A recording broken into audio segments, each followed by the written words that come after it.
Welcome to our channel Italy study journey.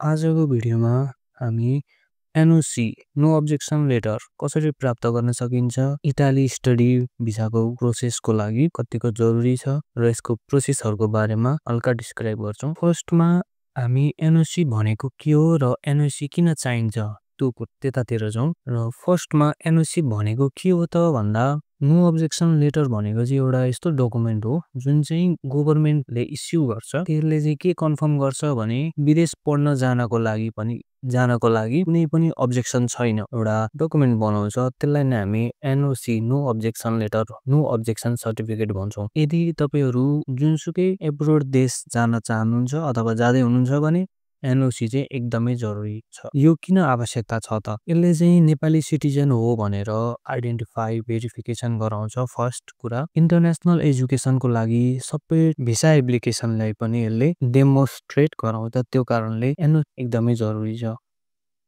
NOC एप्लिकेसनको लागि document कुन डकुमेन्टहरु चाहिँ आवश्यकता छ त? फर्स्टमा एडमिसन लेटर अथवा अफर लेटर इटालियन युनिभर्सिटीबाट आएको अफर लेटर अथवा एडमिसन लेटर।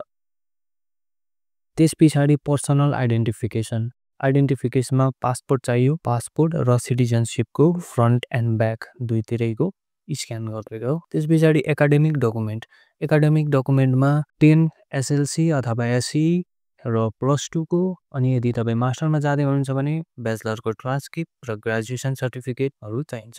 एडिशनल डकुमेन्टमा र यदि तपाई 18 वर्ष भन्दा तलको एप्लिकेन्ट्स हुनुहुन्छ भने पेरेन्ट्सलाई साइन गरेको स्पोन्सरशिप लेटर पनि भन्छ। स्पोन्सरशिप लेटर, पासपोर्ट साइज फोटो पेरेन्ट्सको चाहिन्छ। अनि त्यसपछि कसरी एप्लाई गर्ने त? कसरी एप्लाई गर्न सकिन्छ? एप्लाई गर्ने तरिका दुई खालका छन्, एउटा अनलाइनबाट र अर्को अफलाइन। रिसेन्टली हेर्दाखेरि चाहिँ अफलाइन मेथड त्यस्तो चलेको छैन। सबैजनाले सुरुमा अनलाइन गर्छन्।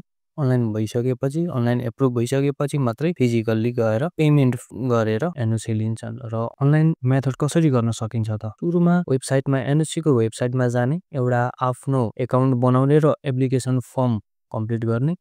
त्यसपछि सबै डकुमेन्टहरु पीडीएफ फर्मेटमा सबमिट गर्ने। एप्रुभ भइसकेपछि एप्रुभ हुन 1 वीक म्याक्सिमम 1 वीक सम्म लाग्छ। एप्रुभ भइसकेपछि एनओसी अफिसमा जाने अथवा आफै अनलाइनै बसी पेमेन्ट गर्दा भयो। पेमेन्ट चाहिँ 2000 रुपीज लाग्छ। कनेक्ट आइपीएस अथवा ई सेवाबाट पनि पेमेन्ट गर्न सकिन्छ। पेमेन्ट गरिसकेपछि एप्लिकेसन सबमिट गर्ने, कन्फर्मेसनको वेट गर्ने। अरु एउटा केस के छ, कसैको एप्रुभ भइदिदैन। अनलाइन एप्रुभ नभएको केसमा चाहिँ के गर्न सकिन्छ भने एनओसी अफिस जाने, फिजिकल्ली वहाँ गएर एप्रुभ गराउन लाउने। त्यसपछि पेमेन्ट गरिसकेपछि आफै कन्फर्मेसन आउँछ एनओसी को वेबसाइटबाट डाउनलोड गर्ने। त्यसपछि एनओसी एप्रुभल कसैको के हुन्छ भने एनओसी रिजेक्ट भइदिन्छ।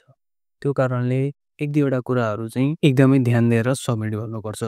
फर्स्टमा डकुमेन्ट एक्युरेसी, सबै स्क्यान गरेको डकुमेन्टहरु सबै क्लियर हुनुपर्छ।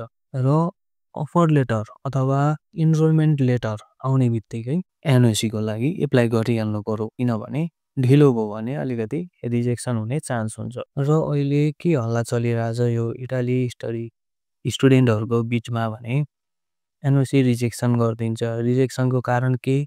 +2 मा साइन्स छ अथवा कम्प्युटर साइन्स छ र ब्याचलरमा एप्लाई गरेको बिजनेस म्यानेजमेन्ट अथवा बायो टेक्निकल त्यस्तो भएको कारणले रिजेक्सन हुने चान्स छ कि छैन, रिस्क हुन्छ कि हुँदैन भनेर धेरैले सोध्नु भएको छ। त्यसकारणले त्यसको बारेमा पनि हल्का डिस्क्राइब गरिदिन्छु। त्यो चाहिँ के हुन्छ भने कोर्स चेन्ज हुँदा अलिअलि रिस्क हुन्छ। तर तपाईको यदि साइन्समा म्याथ छ भने बिजनेस पढ्न पाउनुहुन्छ, डाटा एनालाइसिस पढ्न पाउनुहुन्छ, सिभिल इन्जिनियरिङ पढ्न पाउनुहुन्छ, बिजनेस म्यानेजमेन्ट पनि पढ्न पाउनुभयो, पोलिटिकल साइन्स पनि पढ्न पाउनुभयो। तर तपाईको +2 मा म्यानेजमेन्ट छ र ब्याचलरमा चाहिँ एप्लाई तपाईले बायोमा गर्नुभयो, डाटा साइन्समा गर्नुभयो भने चाहिँ हल्का रिस्क हुन्छ। यदि तपाईको कम्प्युटर साइन्स छ र डाटा एनालाइसिसमा एप्लाई गर्दै हुनुहुन्छ भने चाहिँ रिस्क हुने चान्स हुँदैन। र अन्तिममा यो अफिसियल कन्ट्याक्टहरु छ, मिनिस्ट्री अफ एजुकेसनको हेल्पलाइनको कन्ट्याक्ट छ, एम्बेसी अफ इटाली एम्बेसी नभएको कारणले यो चाहिँ भिएफएस को हो। र त्यसपछि Nepal education board NEB, Italy इमिग्रेसनको पोर्टल छ, र यो भिडियो हेरेर अझै पनि एनओसी को विषयमा केही कन्फ्युजन आउँछ तपाईलाई र केही क्वेशनहरु क्वेरीजहरु छ भने कमेन्ट गर्नु होला लाइक गर्नु शेयर गरिदिनु र सब्स्क्राइब गर्न नभुल्दिनु होला धन्यवाद।